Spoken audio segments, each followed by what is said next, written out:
We can see you coming down the ladder now. It projected, to me, a feeling of fragility.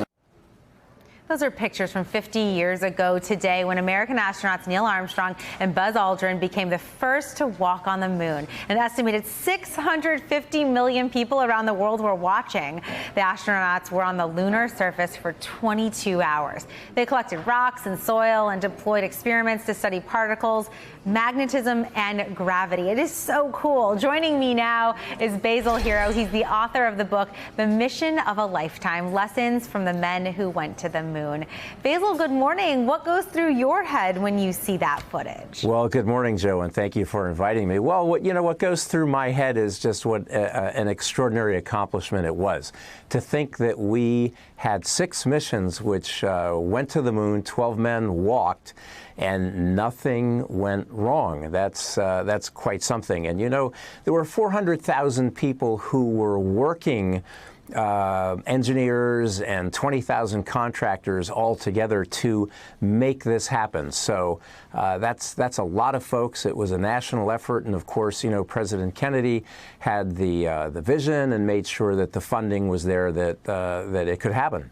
Well, let's talk about the 12 astronauts you interviewed who've been to the moon. I mean, you talked to them about their courage to go on their missions, especially so early on in the space program. I mean, how did they find the courage to strap in and go do that? Well, it was a couple of things. They all believed in something called the common good and believing in something greater than oneself. And of course, duty, honor, country. So they summoned, those virtues to get on top of those rockets and to, make sure that they had the right stuff, so to speak, yes. as Tom Wolfe had famously said. And, typically we think of the right stuff as this kind of fearlessness and almost, kind of daredevilish quality. And frankly, Joe, there was nothing further from the truth. Most of these men, more than half of them were engineers with master's degrees, PhDs. What separated them from everyone else was their attitude towards calculated risk.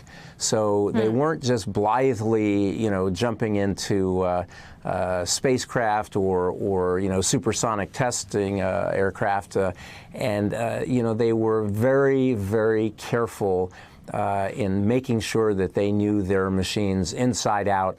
And of course, they trained and practiced in the simulators, which is what helped them conquer their fear. You also describe in the book it took a big management miracle to get the men on the moon. They used a flat organization at NASA. Explain what you mean by this. Well, they wanted as few layers of management as possible between the engineers on the front lines and people up at the top, so that if you had a very good idea, it would surface quickly, but also if there were mistakes being made, they wanted those surfaced in real time. Mistakes, of course, could wind up in the death of the astronauts. And they had something called the 999s, the 99.9% reliability rate.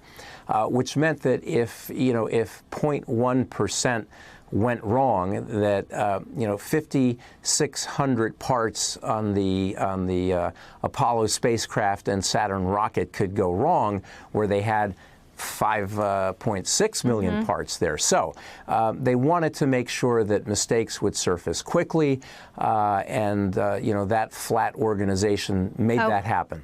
I have one last question for you quickly here. Where are we now with the space program? We want to go to the moon, in 2024?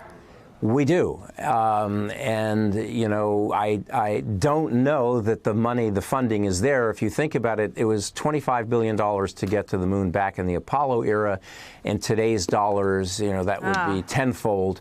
And the commitment and the dollars need to be there. And right now they're not. All right. Basil Hero, thank you so much for joining us this morning. Thank you.